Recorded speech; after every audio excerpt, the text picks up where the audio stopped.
Ok, sí, sí. O sea, si divides 300.000 kilómetros por segundo, que es la velocidad de la luz, entre 1 millón de veces que se repite la onda en un segundo, entonces la longitud de onda son 300 metros.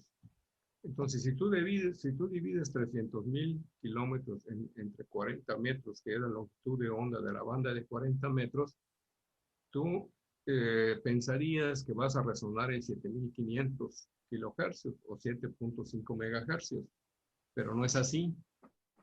Vas a resonar en 7.125, es decir, que las estaciones que te quieran escuchar, aunque tú creas que estás en 7.500, no, estás en 7.125. ¿Por qué razón? Porque se considera una pérdida más o menos del 5% en la línea de transmisión, una pérdida de la velocidad.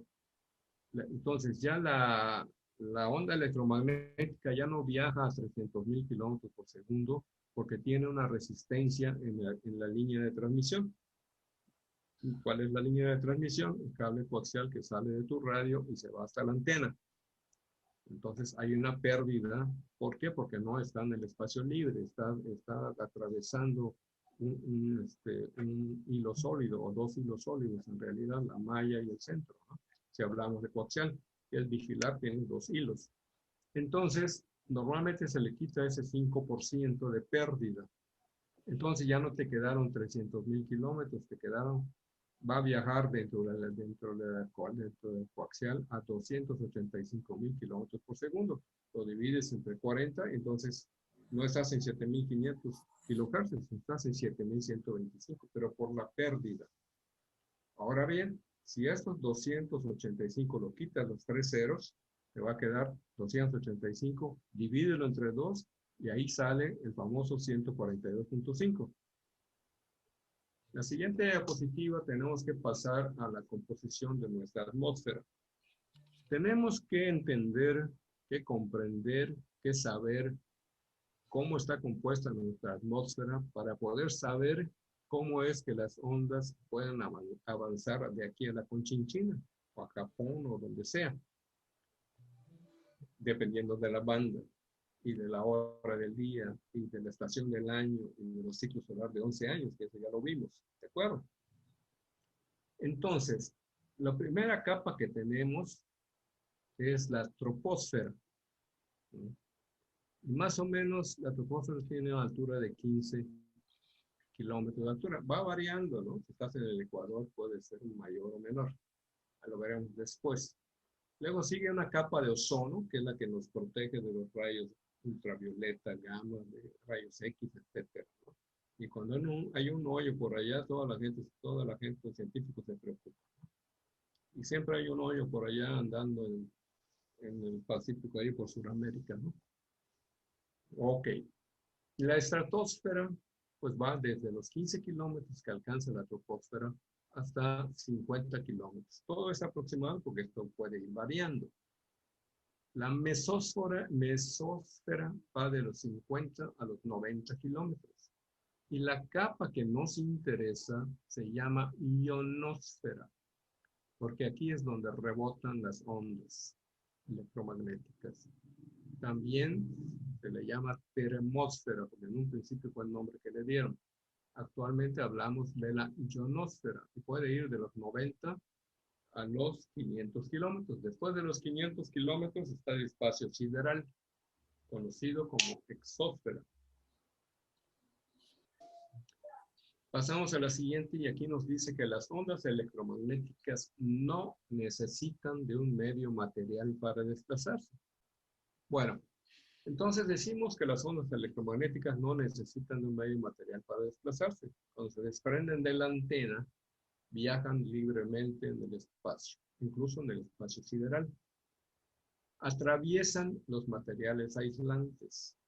Hay una broma que anda ahí entre los radioaficionados que te dice, bueno, si vas a poner un cable forrado, ponlo rojo, porque vas a avanzar más. No tiene nada que ver el color, ¿no? Y el material aislante, porque muchos radioaficionados pues prefieren usar eh, el cable que se usa, cable magneto que le llaman, que se usa para hacer embobinados de motores. Pero hasta ese cable tiene un aislante que no lo ves, es otra cosa, es un barniz. Es un barniz aislante. Por eso cuando se hace una bobina para un motor, por ejemplo, no entra en cortocircuito que están pegados. Yo prefiero un cable aislante, un cable para corriente, esos que te venden para corriente normal. Ok, voy a minimizar acá.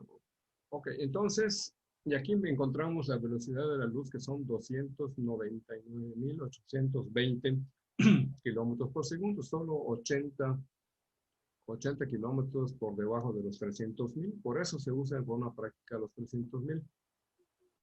En otros medios la velocidad se ve afectada por la constante dieléctrica, que es lo que decíamos, la pérdida que hay en el coaxial, en la línea de transmisión. Las ondas electromagnéticas, al igual que las ondas de luz, pueden ser reflejadas, refractadas o difractadas, y también pierden parte de su energía por absorción. Ustedes saben que si agarran un foco o uno de estos emisores, apuntadores de LED, y le pegan a un espejo o a la pantalla del televisor, se reflejan, ¿no? Y si meten un lápiz en un vaso porque tiene agua, ven como que el lápiz se quiebra, ¿no? Eso se llama refracción. Y la difracción, ahorita la vamos a ver. Vamos a hablar de reflexión.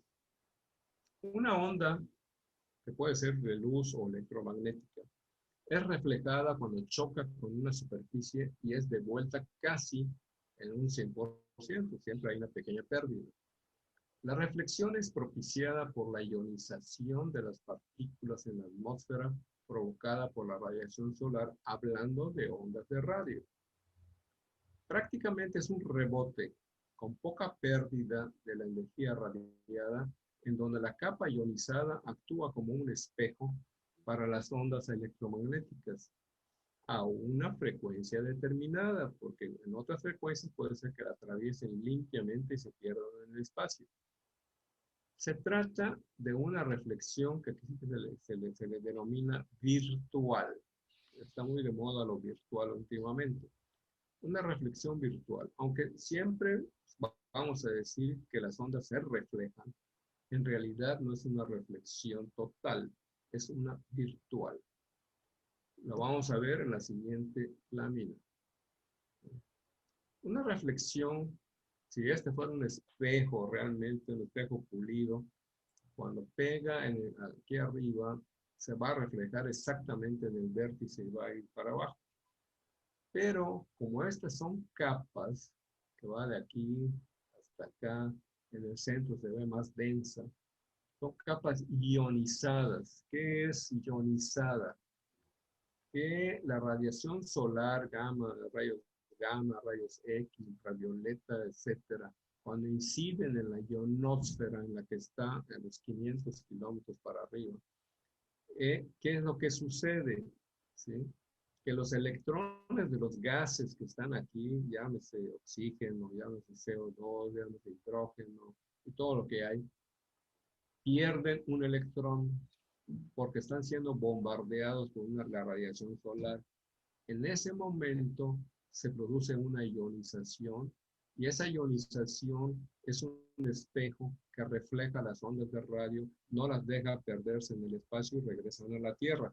Ese fenómeno nos permite hablar de aquí a Japón, por ejemplo. ¿Ok? Pero en realidad, como lo que sucede es una incurvación de la onda electromagnética o la onda de radio, entonces no hay una reflexión como tal, es una refracción porque se dobla la onda y regresa para abajo. Empieza a entrar en la capa y conforme más densa es, ¿no?, se incurva y se va para abajo. Entonces, el punto virtual, donde supuestamente si fuera una reflexión total rebotara, fuera un espejo, o si fuera un satélite repetidor, entonces sí sería una reflexión, ¿no? Pero acuérdense, siempre vamos a hablar de una reflexión, aunque sea virtual. Vamos a la siguiente. ¿Qué es una difracción?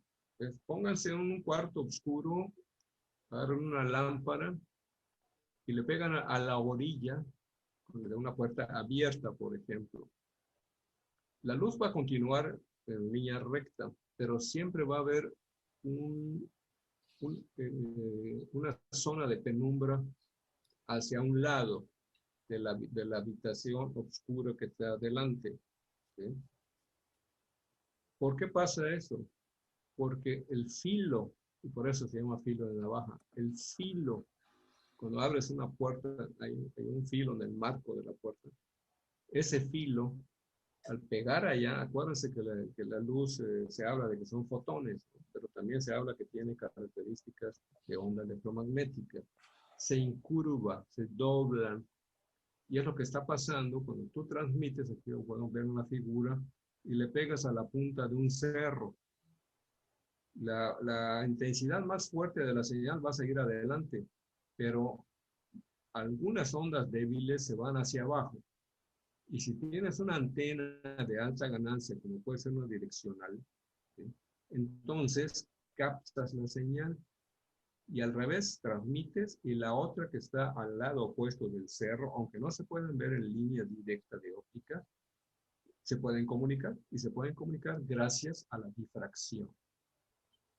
Ahora, vamos a pasar a lo que se conoce como horizonte de radio. Las causas que propician la refracción, como la que vimos en la primera lámina, ¿no? La refracción y la reflexión virtual. ¿Qué propicia la refracción? La diferente velocidad de propagación de las ondas electromagnéticas en la atmósfera. ¿Okay? ¿Qué factores afectan esa velocidad de la propagación que está cercana a la luz? La temperatura y la humedad, entre otras. A frecuencias elevadas como son very high frequency, ultra high frequency, VHF, UHF y superiores, super high frequency, cuando existen condiciones para la refracción, eso se da generalmente en la troposfera para estas ondas altas. Las ondas electromagnéticas se propagan más allá del horizonte óptico por la incurvación que la señal de radio, ¿verdad? Esa incurvación sigue la forma de la Tierra. La incurvación en una atmósfera normal, entre comillas, ¿no? Permite la recepción más allá del horizonte óptico hasta un 30% aproximadamente. Este punto es conocido como horizonte de radio. Es decir, el horizonte de radio está un 30% más lejos que el óptico. Lo vamos a ver en la lámina que sigue. Por lo tanto, tienes una fórmula que te dice de distancia, ¿no? Distancia óptica más un tercio de esa distancia óptica, que corresponde al 30% por refracción. Entonces tu distancia donde te pueden escuchar es un 30% más larga que la distancia óptica. Es más fácil con imágenes. En la primera imagen de arriba, estando en una atmósfera estándar o normal, la primera D, que la ven acá donde está mi cursor, representa el horizonte óptico. ¿Ok? O sea, si hay una estación de radio aquí, la señal que le permite hacer el comunicado es de línea de vista. Y ese punto se llama como el horizonte óptico, es la máxima distancia que recorre la onda en línea recta. Claro que si tienes una super torre por acá, vas a agarrar la otra, incluso a mayor distancia. Se puede ver que las dos líneas curvas que están arriba avanzan muchísimo más. ¿Por qué avanzan muchísimo más? En este punto, si tienes una antena a esta altura, la distancia óptica, que es esta, más un tercio de esta distancia, que es este pedacito de hasta donde está el asterisco, es el horizonte de radio. De tal manera que el horizonte de radio es un 30% más largo que el horizonte óptico. ¿Vamos bien? Sí. Correcto. Cuando hay una superrefracción, entonces el horizonte de radio puede duplicar el horizonte óptico y más allá. Por ejemplo, aquí que no tenemos montañas, ni cerros, ni nada, yo escuchaba una repetidora en la banda de 2 metros hasta una distancia máxima de 70 kilómetros, porque yo viajaba cada semana a una población que se llama Tizimín, donde yo nací. Y después de los 70 kilómetros la perdí. Pero cuando, a ver, Francisco García, adelante Francisco, ya te admití, ya habías entrado, Francisco. Vamos a ver dónde está Francisco, sí, ya había entrado. Y les comentaba que estando en Tizimín a 160 kilómetros, de los 70 kilómetros donde normalmente yo perdía en el horizonte de radio a la repetidora, en ciertas circunstancias de atmósfera con superrefracción, yo podía platicar aquí con mi Mérida a 160 kilómetros de distancia. Pero eso no se repite cada rato. Eso se hace, esa refracción, superrefracción se da por el fenómeno que se llama inversión térmica. ¿Qué es la inversión térmica? Normalmente en una atmósfera normal, el aire caliente está abajo y el aire frío está arriba. En una inversión térmica se voltea por vientos, por de convección, por lo que tú quieras, altas temperaturas, etcétera. De pronto el aire caliente sube abajo y la masa fría sube para arriba y la masa fría se va para abajo. Y ahí encuentras una inversión térmica, y por inversión térmica se forma un espejo de tipo refracción para las ondas de radio, sobre todo en VHF, UHF. Estamos hablando de VHF, empieza en la banda de 6 metros y abarca la de 2 metros, la de 1.25 y la de 70 y hasta allá, y luego está la de UHF que empieza en 70 centímetros, ¿no? También hay, sobre todo en atmósferas muy secas, en vez de que haya una atmósfera estándar y menos una superrefracción, hay una subrefracción. Entonces, el único contacto que tú puedes hacer o mantener con una estación es de línea de vista. Y después de ahí ya no tienes aquel 30% en una atmósfera estándar o 3 veces la longitud en una atmósfera de superrefracción. Al contrario, se pierden en el espacio, se van al espacio sideral hacia arriba. Ese fenómeno se da en atmósferas muy secas. Ahora vamos a pasar en clases de propagación. Generalmente son 4 formas en que las ondas de radio electromagnéticas u ondas hertzianas se propagan. Tenemos aquí 1, 2, 3 y 4. Y se clasifican, se enumeran de acuerdo a al camino que recorren. Las terrestres, obviamente, no es que vayan abajo de la Tierra o pegadita a la Tierra, van, no sé, a 1 metro, 1,5 metros, por allá, encima de la Tierra. Ahí se propagan. Esas ondas terrestres, por ejemplo, son las que usan mucho las estaciones que transmiten en amplitud modulada en la medium frequency. Estamos hablando de incluso en la long frequency, 500 kilohertz, ¿no? Entonces, se van más que nada por tierra. Pero una estación de radio no solo envía ondas de tierra, ¿sí? También envía, por ejemplo, la R1 y R2, que son troposféricas, es decir, que están dentro de un área entre 15 kilómetros y la superficie de la Tierra, hasta la troposfera. Acuérdense de la clasificación que vimos. Como las antenas, pues, por más altas que sean, no van a alcanzar ni los 15 kilómetros, ¿verdad? Entonces estamos dentro de la troposfera. Entonces, tanto la R1 como la R2 son ondas troposféricas. siendo que la R1 está en línea de vista, pero la R2 pega en el suelo, rebota en el suelo y llega a la estación. Y por último tenemos la R3, que son ondas ionosféricas, aquellas que atraviesan la capa D, que en muchas frecuencias no se puede transmitir en el día porque esa capa D absorbe la radiación y ya no existe onda más adelante. Pero si logran atravesar la capa D y las ondas de radio de VHF, UHF lo hacen con mucha facilidad, rebotan, pueden rebotar en la ionosfera y regresar.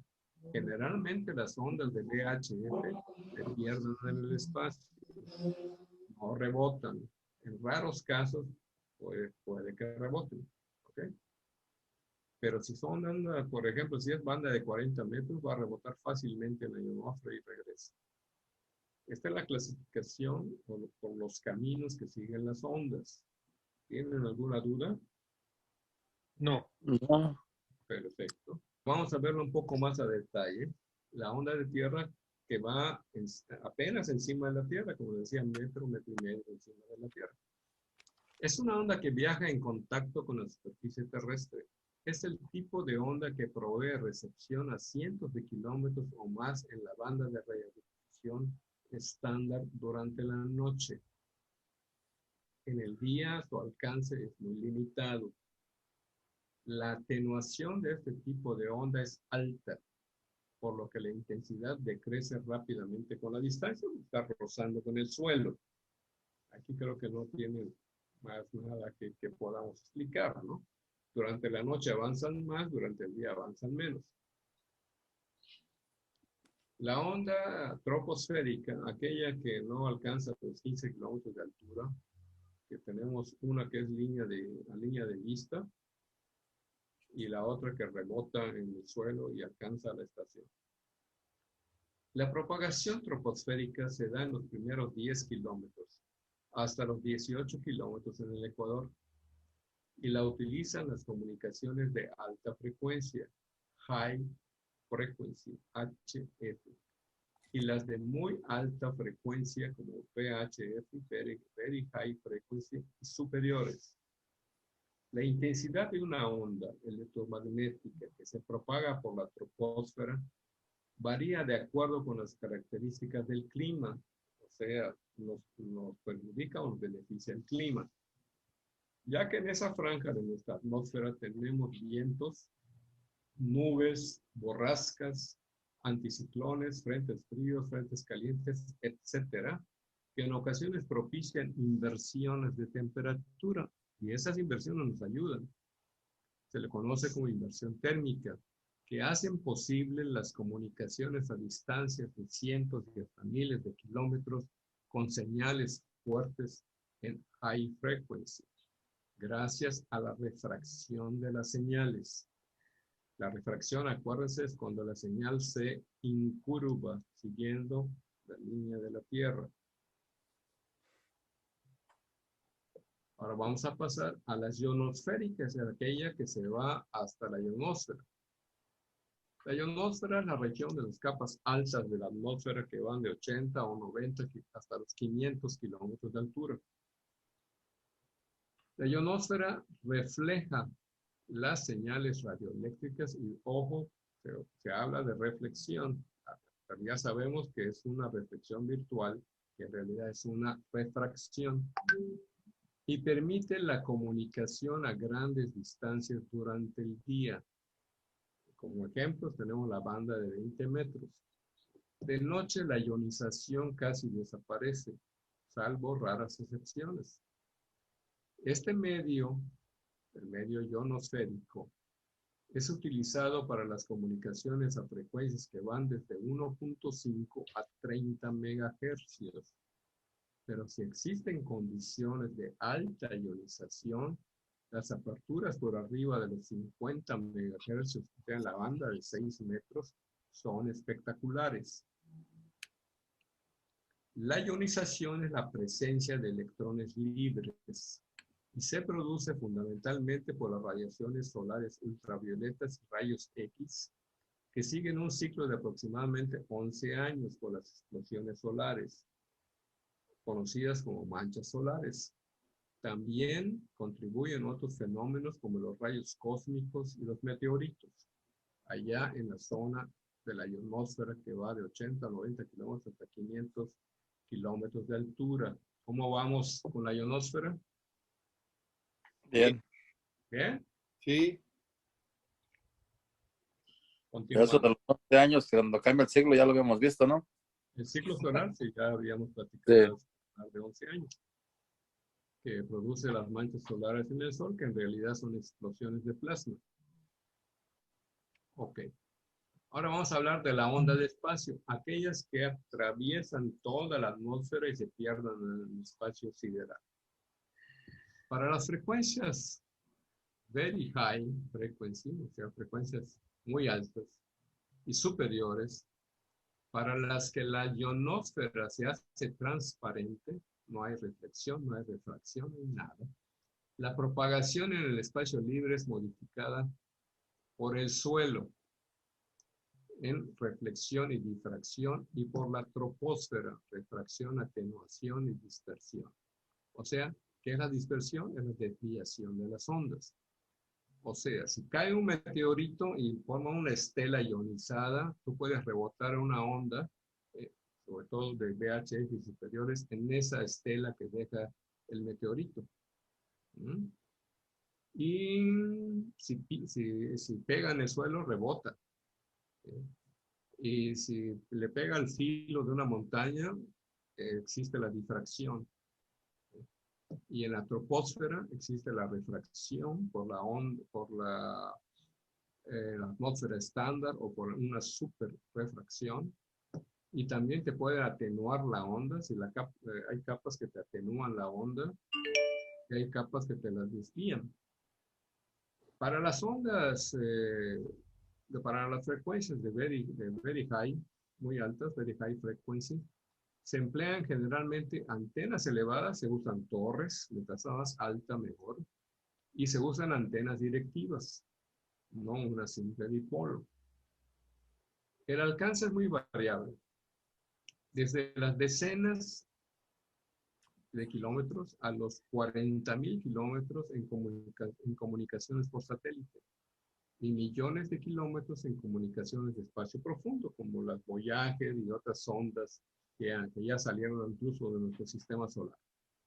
O como el Perseverance, que está recibiendo las instrucciones desde Tierra, desde la NASA, ¿no?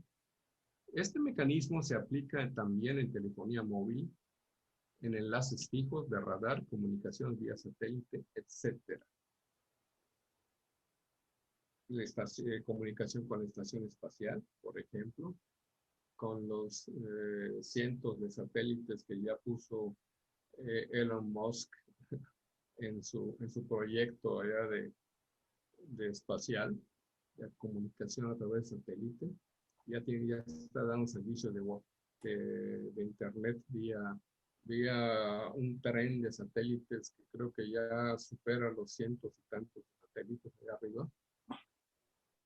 Entonces, la onda de espacio, que en un momento dado no puede recorrer todo aquí en Yucatán, ¿no? Podemos comunicar hasta, de aquí a Progreso me comunico bien, tenía mi antena a 15 metros de altura. A 100 metros de altura ya vimos que alcanza 60, 70 kilómetros, nada más. Y dices, no, pues, es un problema. No, no es un problema. Para la comunicación local es muy buena. Y para la comunicación espacial es perfecto. Porque si las ondas altas, very high frequency superiores, no atravesaran nuestra atmósfera y no se fueran al espacio, no tendríamos ahorita la exploración espacial que tenemos y nos podríamos comunicar con la estación espacial y mucho menos con Marte, ¿no? Y más allá de Marte. Este mecanismo, ya lo vimos, se aplica en telefonía móvil, enlaces fijos, radar, comunicación, vía satélite, etc. Vamos a hablar ahora de conductos guía ondas. Un conducto guía ondas es un cable coaxial, porque tú la onda la metes dentro del cable y el cable le das vueltas por todos lados y siempre la onda va a llegar a la punta del cable y le conectas una antena y va a salir. Ese es un conducto guía onda, ¿de acuerdo? Pero en la atmósfera también hay conductos guía ondas. Se pueden formar conductos que guían las ondas de frecuencias muy elevadas. Estamos hablando de VHF y superiores. A esta altura yo creo que VHF ya saben que es Very High Frequency, es correcto. Sí. Que en inglés significa simplemente frecuencia muy alta. Y las super high frequency, que son frecuencias super altas. O sea, que si en VHF tiene 6 metros, 2 metros, 1.25, y en UHF tiene 70 centímetros, más arriba tienes microondas. Ok.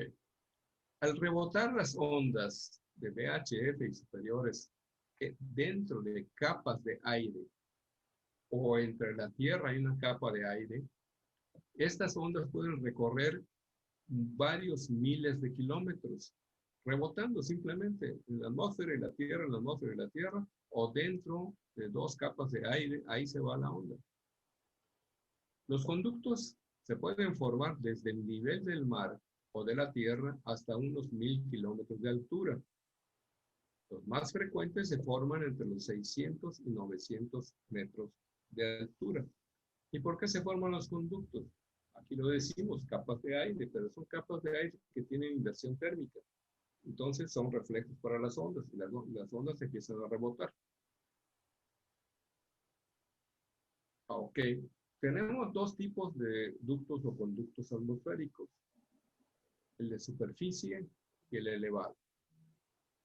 En algunas partes del mundo, particularmente en el trópico, y sobre grandes extensiones de agua, las inversiones térmicas están presentes continuamente a alturas de orden de 30 a 90 metros o menos.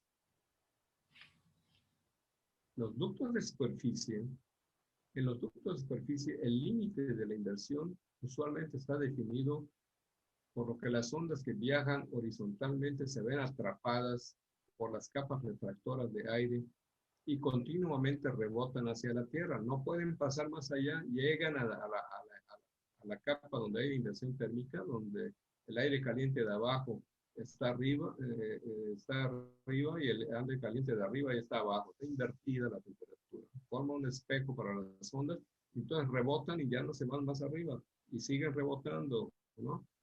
Aire, tierra, y ahí se van. No pueden atravesarlo. Estas ondas, por lo tanto, siguen la curvatura de la Tierra por grandes distancias, a veces cientos, a veces hasta miles de kilómetros después del horizonte óptico. ¿Cuáles son los ductos elevados? Los elevados están formados por 2 capas de aire con inversión térmica, con características similares. Si la capa inferior refracta la onda hacia arriba y la de arriba la refracta hacia abajo, las ondas estarán atrapadas como si estuvieran dentro de un poliducto entre 2 capas y nuevamente pueden viajar grandes distancias. Cuando tenemos ductos de superficies o cercanas a la superficie, avanzamos cientos de kilómetros, pero cuando tenemos ductos más arriba, podemos avanzar miles de kilómetros. Aquí podemos ver un conducto de superficie. Admitir a Javier Vázquez. Adelante, Manuel, ya te di entrada. Ok, un conducto de superficie se forma por una sola capa que tiene inversión térmica y las ondas rebotan tierra, capa de aire con inversión térmica y así se van hasta que lleguen a una antena donde recogen la señal y viceversa. Y se establece una comunicación. Ahora, la más importante es la comunicación más importante por vía ducto es en very high y en ultra high frecuencia. Aquí en el dibujo de abajo tenemos un conducto elevado, donde la señal entra al conducto y va rebotando entre la capa de arriba y la capa de abajo. Ambas capas están con inversión térmica y así se propagan y pueden ir más allá del horizonte de radio. Bueno, estuvo comprendido esto de los conductos de superficie, conductos elevados. Sí. Perfecto, son guía ondas.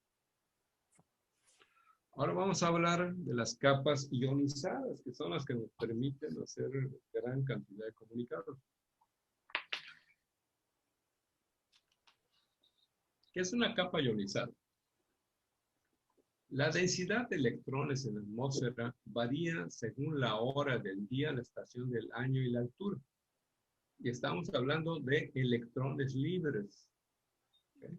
Aunque no están tan libres, están siempre cerca de su átomo, del centro de su átomo, de su núcleo, pero ya no están en la órbita normal, están afuera.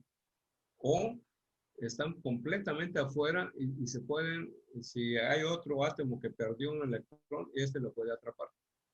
Y están por allá, siempre volando cerca de sus núcleos. Entonces, esos electrones libres, ¿verdad? Esa densidad de electrones va a variar según la hora del día, según la estación del año y según la altura. En las zonas más altas, la densidad de átomos y moléculas es baja. En las zonas más bajas, los electrones y los iones desaparecen, puesto que la recombinación predomina sobre la ionización al ser mayor la densidad de partículas. Y además hay una mayor presión atmosférica y eso hace que se condensen. De tal manera que a mayor altura hay más electrones libres, a menor altura hay menos electrones libres. Por otra parte, a partir de los 100 kilómetros de altura, los gases se estratifican, o sea, forman capas, estratos. Y como cada gas absorbe la radiación a partir de un cierto nivel energético, la densidad de ionización varía presentando capas ionizadas de acuerdo a qué gas se encuentre en un momento dado. Entonces, esa estratificación forma capas de iones o capas ionosféricas o capas que tienen electrones libres. Esas nubes electrónicas mencionadas tienden a formar capas a distintas alturas. A estas capas se les designan mediante las letras D, E y F. La capa más alta es la F, que durante el día está desdoblada en dos. Es decir, que la capa F del día tiene dos estratos o dos capas, llamadas F1 y F2. Pero en el atardecer y en la noche se funden en solo una capa, la capa F. Se ha identificado otra capa. En la capa F, la capa F3, que se forma en bajas latitudes como el Ecuador, cerca del mediodía. Pero sus efectos en las ondas de radio son débiles. Continuamos. Aquí vamos a verlo más claro porque es un dibujo. Tenemos la capa F2, la capa F1, la E y la D. La F2 y la F1 en el día están separadas. Al atardecer y en la noche se funden en una sola capa que forma la capa F. La capa E está solita y la D está solita. La capa D desaparece en las noches. No existe la capa D en las noches. Y muchas veces en el día se minimiza la capa D cuando estamos en los ciclos solares bajos, donde desaparecen casi las manchas solares, ¿verdad? Y también en el invierno hay menos densidad de la capa D y hay menos ruido en las bandas de 160, 80, 60 y 40 metros. Ok, vamos a ver la F2. La F2 está entre los 250 y los 500 kilómetros durante el día y 250 a 420 kilómetros en la noche, que ya es una sola capa. La F1 durante el día va de 200 a 250. ¿Sí? La capa D es la primera, es esta, que desaparece en las noches, que debe atravesar la señal en su camino a las capas superiores. Esta capa D tiene efectos adversos porque absorbe las señales. Y ya decíamos que las señales bajas durante el día no se escuchan con facilidad. Y durante la noche es más fácil, porque al desaparecer esta capa, las ondas pueden pegar arriba y de esa manera el camino es mucho más largo, la distancia recorrida es mayor. La capa E anda entre los 90 y 130 kilómetros y la capa D de 75 y 90 kilómetros. Esto pues hay que estudiarlo de vez en cuando para que no se nos olvide. Vamos a ver la capa D. La capa D se forma durante el día, ya decíamos que en la noche desaparece. Es más densa durante el verano y durante los ciclos solares de máxima actividad solar, donde hay más explosiones de plasma. La absorción que produce la capa D de las ondas electromagnéticas es muy importante, sobre todo en frecuencias inferiores a los 7 MHz. O sea, la banda de 40 metros empieza exactamente en 7 MHz. ¿Sí? Pero, por ejemplo, la banda de 60 metros está en 3.51 MHz. La banda de 80 metros empieza creo que en 3.5. La banda de 160 en 1.8. Esas bandas son muy afectadas por la capa D. De tal manera que durante el día avanza un poco y durante la noche avanzan mayores distancias. Cuando la absorción de la capa D es máxima, esta dificulta o impide por completo las comunicaciones a larga distancia, hasta incluyendo la banda de 40 y de 80. Ya que para lograr distancias de salto importante es necesario emplear bajos ángulos de radiación, vamos a ver eso de los ángulos más adelante, para que los rayos incidan sobre las capas reflectoras en forma casi rasante. Para obtener más distancia, tu ángulo de radiación debe ser lo más bajo posible para cuando pegue en la capa F1 o F2, ¿sí?, sea rasante y al regresar a tierra la distancia sea considerable. En estos ángulos bajos la señal está recorriendo una considerable distancia dentro de la capa D y puede terminar absorbida por esta capa o queda muy debilitada. Entonces tenemos problemas de comunicación en las bandas de 40 y 80 metros. ¿Por qué? Por la capa D. Y esto que realmente debe dar durante el día, sobre todo alrededor del mediodía. Ya decíamos que la banda de 40 metros la puedes usar desde toda la noche, desde que amanece hasta las 10, 11 de la mañana. Luego después se dificulta mucho y hasta las 4, 5, 6 de la tarde empieza a tener actividad. Ok, continuamos con la capa D. Cuando el sol se pone, los iones se recombinan rápidamente, ya que a la altura que están situados están más cercanos entre sí. ¿Por qué? Por la presión atmosférica. Entonces la capa desaparece casi por completo. ¿Por qué? Porque los electrones vuelven a formar parte de los átomos. No hay electrones libres. Acuérdense que los electrones libres es lo que se conoce como ionización y es un espejo para las ondas electromagnéticas.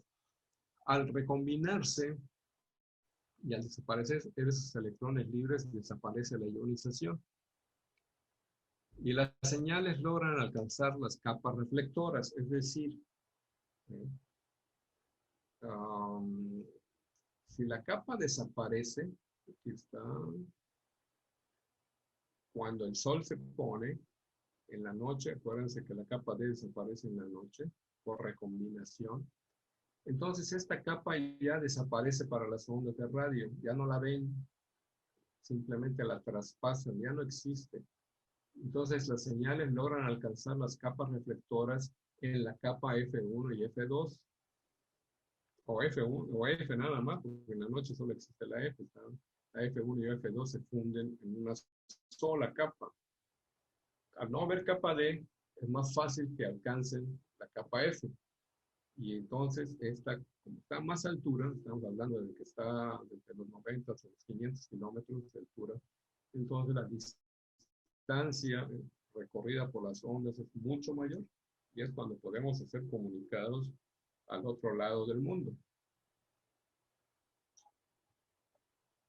Es por eso que con mucha potencia, las emisoras de radiodifusión de onda corta pueden oírse en 40 metros y en bandas más bajas, incluyendo la comercial de amplitud modulada, aunque esa no es una banda, es un modo de transmisión. Pero sabemos que está del orden de los 500 kilohercios hasta 1000 y pico. Durante la noche, estas estaciones de radio comerciales, desde los 40 metros hasta los 500 kilociclos, se pueden oír durante toda la noche y hasta las últimas horas del día, hasta el amanecer. ¿Por qué? Porque no existe una capa D que las esté absorbiendo. Acuérdense que la onda de radio está compuesta de un campo eléctrico y un campo magnético. En última instancia es energía. Y esa energía en el día es absorbida y en la noche no es absorbida, entonces alcanza la capa F y puede entonces oírse de un continente a otro.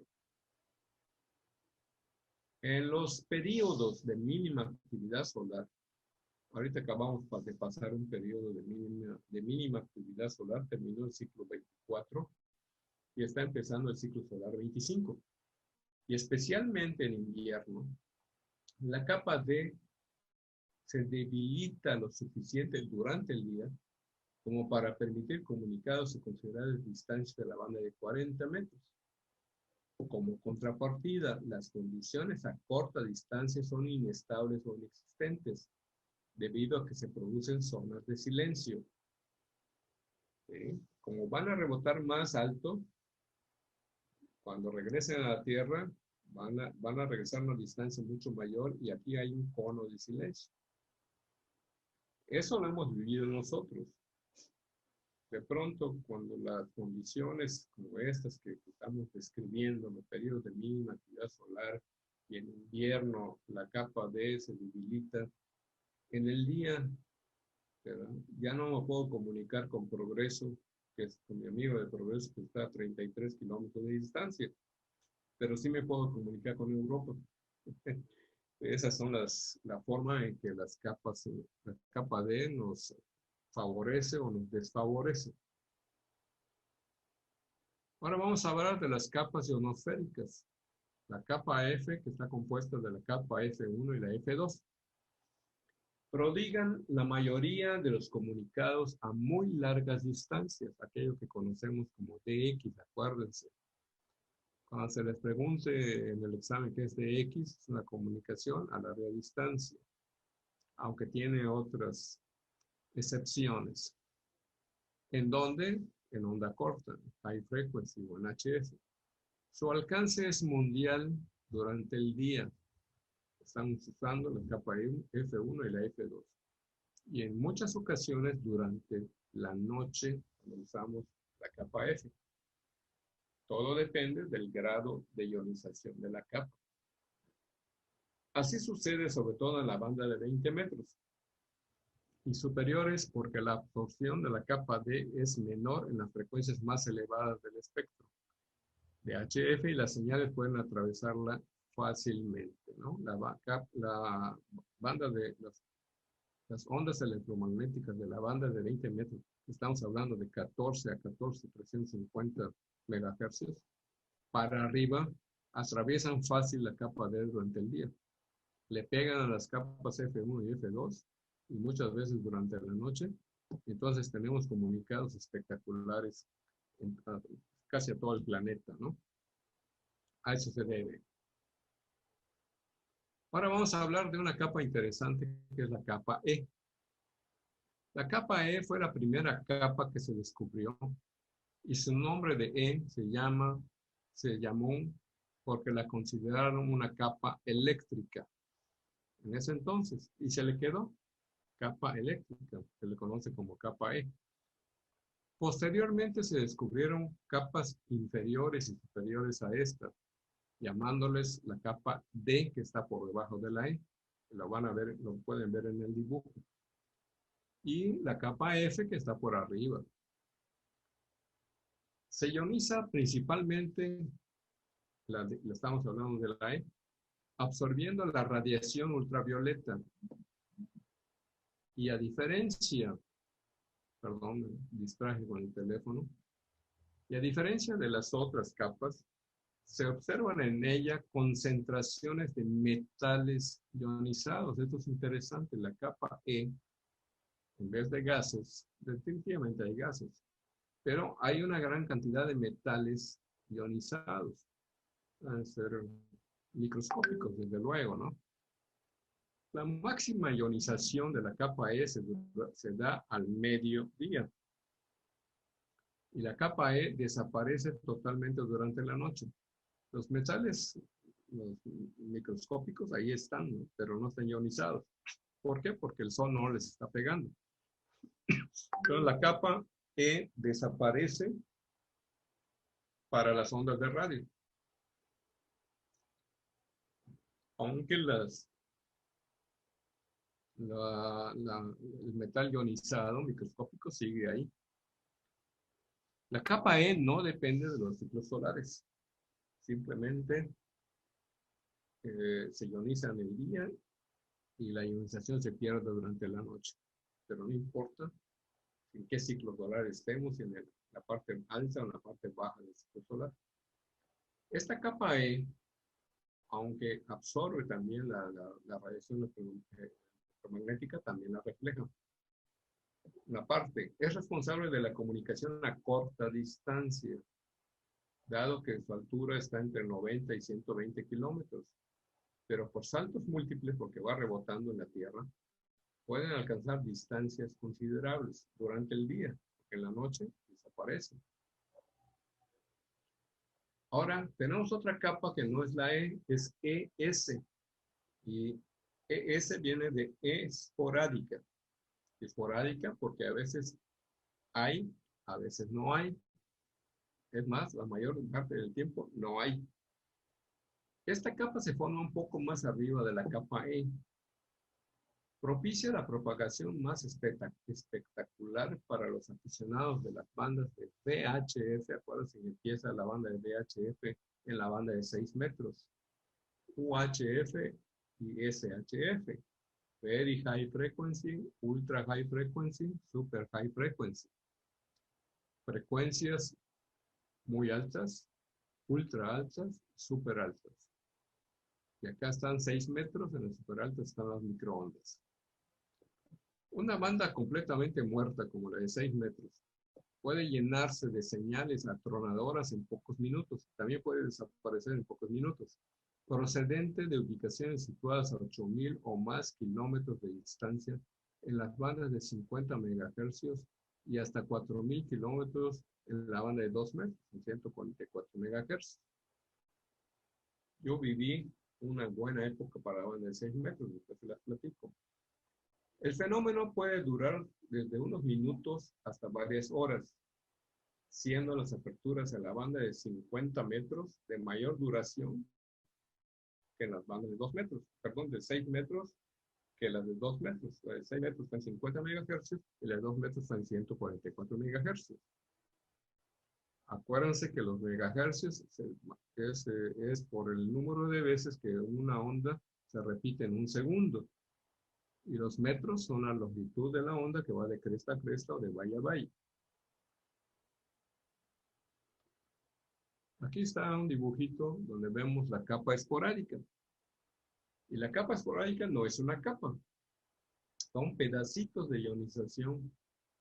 Y si tú tienes la fortuna de pegarle a esta pequeña nube y por rebote le pegas a otra, puedes alcanzar grandes distancias. Pero si tu señal, en vez de pasar por donde está la pequeña nube de iones, pasa por un lado o por el otro, se pierde en el espacio. La capa esporádica suele ser muy selectiva geográficamente hablando, y mientras una estación puede estar trabajando multitud de estaciones, otra situada a una o dos cuadrículas, o sea, a cientos de metros de distancia una de otra, no es capaz de oír algo, para nada. Nosotros lo hemos vivido aquí en Mérida. De pronto alguien pone en el grupo de radio que tenemos, que se llama Arey Temas de Radio, pone que está activa la banda de 6 metros. Y de pronto va uno a querer oír algo y no oyes nada. Y la otra estación que está, no sé, a 1 kilómetro de acá, está haciendo comunicados y tú no. Y la razón es que uno no le pega a la pequeña nube ionizada y la otra estación sí le pega. Máxima frecuencia utilizable, conocida en español como MFU, ¿verdad? O en inglés como MUF, creo que es máximo, no sé cómo se diga en inglés, utilization frequency o algo así, ¿no? Bueno, la máxima frecuencia utilizable, o MUF en inglés, se describe así. Es la máxima frecuencia a la que puede establecerse comunicación ionosférica, es decir, por reflejo en la capa F, o F1 o F2 en su momento, entre dos puntos en un momento determinado y depende de la densidad de la ionización. Si tenemos una alta densidad de la ionización, las ondas electromagnéticas, incluyendo una onda, por ejemplo, entre la banda de 10 metros de 28 MHz, puede rebotar o puede refractarse porque hay una alta ionización. Por ejemplo, en este tiempo que estamos usando, la banda de 27 MHz, que es la de 11 metros, generalmente son pocos los días que tenemos comunicación tanto a la banda de 11 como a la banda de 10. ¿Por qué? Porque como todavía el ciclo solar está empezando, la ionización no es densa, ¿sí? Baja la ionización. Entonces, no rebotan las ondas altas, rebotan las bajas como esta de 3.5 MHz. Pero si la densidad es fuerte, entonces hasta las ondas de 10 y 11 metros regresan a Tierra. En este caso de densidad alta, la máxima frecuencia utilizable es la de 28 MHz. Quiere decir que si transmites en la banda de 6 metros que está en UHF, esta se va a perder en el espacio, pero va a rebotar la de 28 MHz. Si la densidad es baja, la de 28 MHz se va a perder en el espacio, pero va a rebotar la de 80 metros o tal vez la de 40 o la de 20 metros. A ver si me entendieron, o lo vuelvo a repetir adelante.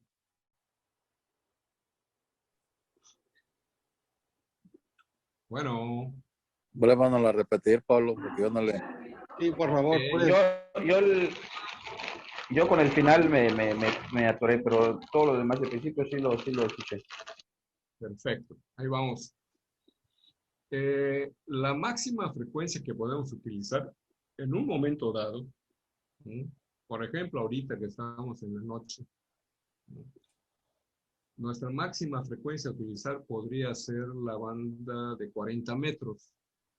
Si queremos usar la de 20, simplemente está en silencio, porque la de 20 se pierde en el espacio y por consecuencia la de 17, 15, 12, 10 metros, 11 metros se pierden en el espacio. Es difícil ahorita hacer una comunicación en banda de 11 metros o en banda de 10 metros, pero en banda de 40 metros es más fácil. ¿Por qué? Porque las bandas bajas, alguien está ahí haciendo pi, pi, pi, pi, pi. Las bandas bajas, como la de 40 metros o esta de 3.5 MHz, que es la banda de 80 metros, Acuérdense que cuando la frecuencia a la que estamos es de 3.5, de 7 megahercios, puede rebotar más fácil en la capa F ionizada que la banda de 20, por ejemplo, hoy en la noche, o la banda de 10. Esas se van y se pierden en el espacio.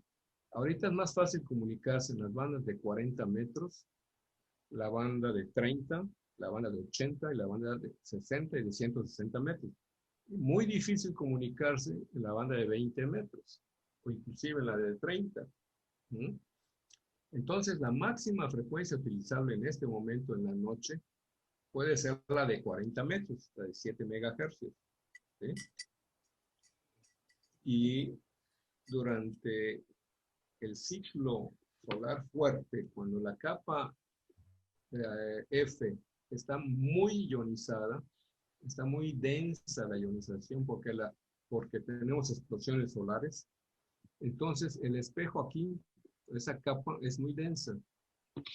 Incluso podemos usar la banda de 10 metros, la banda de 11 metros, la de 12, la de 15, la de 17, la de 20, y no se van a perder en el espacio. Entonces, en el dibujo, la máxima frecuencia utilizable es la de 10 metros.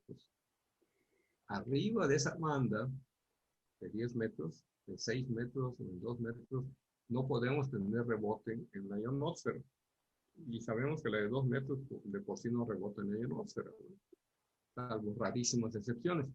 Entonces, la máxima frecuencia utilizable en el dibujo es la banda de 10 metros o 28 megahercios. ¿Sí?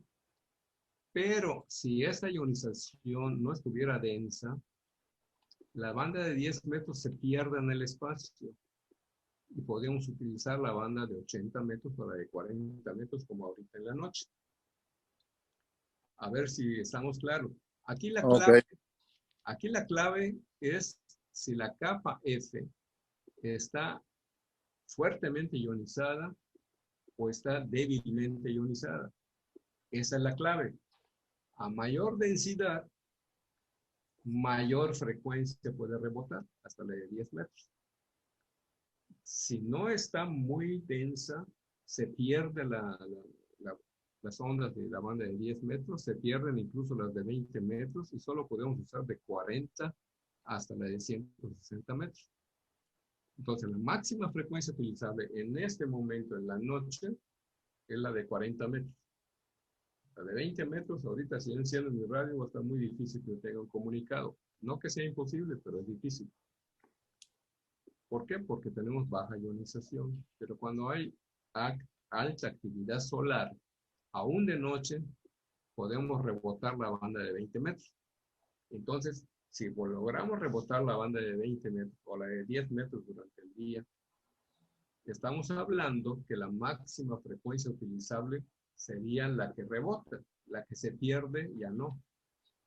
La máxima frecuencia utilizable es aquella que puede regresar a la Tierra y es debida a la densidad de la ionización de la atmósfera.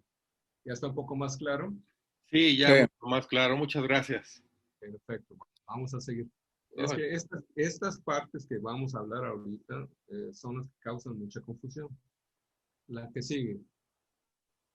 Ahora, olvídense de la máxima frecuencia utilizable y vamos a hablar de la frecuencia crítica, que también tiene que ver con la densidad de la ionización. ¿Sí? La frecuencia crítica en este dibujo es la de 3.5 megahercios. ¿Sí? Arriba de esta frecuencia, todo se va a perder, incluso la banda de 40 metros se pierde en el espacio. A partir de 80 metros ya puedes tener comunicados hasta la banda de 160 metros. ¿Sí? Hay un poco de confusión entre máxima frecuencia utilizable y frecuencia crítica, pero ambas dependen de la ionización. La frecuencia crítica la definen como la frecuencia más alta que puede tener una señal emitida con incidencia cercana a la vertical capaz de ser reflejada a la atmósfera. Aquí hay otro factor, ¿no? Con incidencia cercana a la vertical. Es decir, que en vez de emitir a baja altura, a bajo ángulo, transmites al ángulo más elevado posible. Entonces, de esta manera vas a encontrar la frecuencia crítica. Si tú bajas tu ángulo, esa frecuencia crítica va a ser diferente, porque vas a atravesar más capa ionizada. Entonces, en vez de la frecuencia crítica sea de 3.5, puede ser la de 7 megahercios. ¿Sí? Pero entonces estamos hablando en ese momento de máxima frecuencia utilizable. En la frecuencia crítica, el ángulo tiene que ser lo más vertical posible. En la máxima frecuencia utilizable, ¿sí?, el ángulo puede ser cercano a la vertical o puede ser rasante. Un ángulo más bajo, eso no importa. Pero en la frecuencia crítica, para poder medirla, se usan ángulos lo más cercanos a la vertical. ¿Sí? Como dice aquí, incidencia cercana a la vertical. Y esto se conoce como frecuencia crítica. Quiere decir que si en un momento dado a este ángulo cercano a la vertical usas la banda de 10 metros en los 28 megahercios, simplemente se va a perder, como se ve en la línea punteada, 28 megahercios se va a desaparecer. Pero si bajas tu ángulo de radiación y atraviesas más capas, posiblemente puedes usar la banda de 10 metros en un momento dado. Yo estuve mucho en la banda civil, como muchos de ustedes, de los que están ahorita, posiblemente estuvieron en la banda civil. Me di cuenta varias veces de un fenómeno. Yo tenía una camioneta y mi antena, que era del látigo, estaba en la defensa trasera. ¿Sí? Entonces, normalmente, pues como vas en plano horizontal, sobre todo aquí que no tenemos cerros ni nada, estás escuchando a una estación, pues más o menos estás platicando con ella, pero con una baja intensidad de señal. De pronto, al entrar en un estacionamiento y hay una rampa, la camioneta pues, está inclinada y la antena, en vez de estar vertical, ¿verdad?, se inclina y mi ángulo de radiación también se inclina. En ese momento me dan un reporte de intensidad de señal sumamente fuerte y yo escucho la otra estación bastante fuerte también. Del momento que entro al estacionamiento, volvemos a la condición anterior. ¿Qué está pasando? Que estoy moviendo mi ángulo de radiación y al mover mi ángulo de radiación atravieso más capa atmosférica y más capa F ionizada.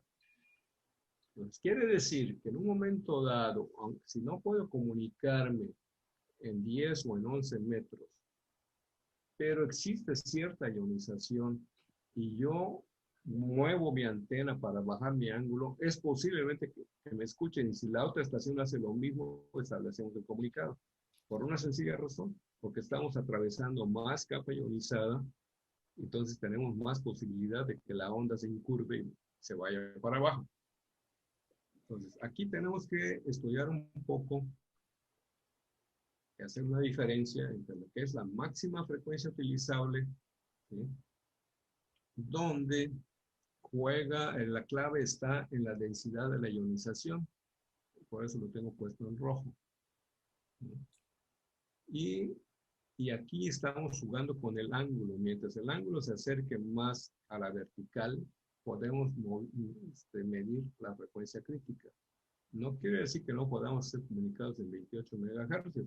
Simplemente si bajamos el ángulo, puede ser que sí. Y va a ser a mayor distancia, desde luego. Entonces aquí hay dos conceptos que hay que ponerle un poco de atención. Y vamos a pasar al tercer concepto. El ángulo crítico, que es lo que les estaba hablando cuando yo entraba en la rampa de un estacionamiento. El ángulo crítico es el ángulo en el que la señal es refractada por la ionosfera y es de vuelta a la Tierra y depende otra vez de la densidad de la ionización. ¿Mm? Por ejemplo, aquí en ese dibujo vemos que el ángulo crítico está más o menos en 45 grados. Si nuestra señal sale más o menos a 45 grados, atraviesa más capa ionizada y regresa. Y lo mismo aparece, y lo mismo si estamos a menos de 45 grados y abarcamos mayor distancia. Es el ejemplo del vehículo que sube una rampa de estacionamiento o sube un cerro en un momento dado. Pero si el ángulo de radiación se va acercando a la vertical, entonces esa onda electromagnética, onda de rayos, se pierde en el espacio. ¿Por qué? Porque atraviesa menos capa ionizada. Entonces, el ángulo crítico es aquel que permite devolver la radiación electromagnética a la Tierra, no perderse en el espacio. Entonces, tenemos ángulo crítico que va a depender ahora sí de cuántos grados con respecto a la superficie terrestre estamos transmitiendo. Y así como podemos mover un vehículo, podemos mover, si es una antena direccional, le podemos meter un rotor no solo horizontal, sino vertical, y jugar con los ángulos de radiación. Entonces, un ángulo crítico es el máximo ángulo hacia arriba en la que podemos rebotar una onda electromagnética. Una frecuencia crítica es la frecuencia más alta que puede rebotar y regresar, perdón, a la Tierra. Y la máxima frecuencia utilizable es aquella que te permite el grado de ionización.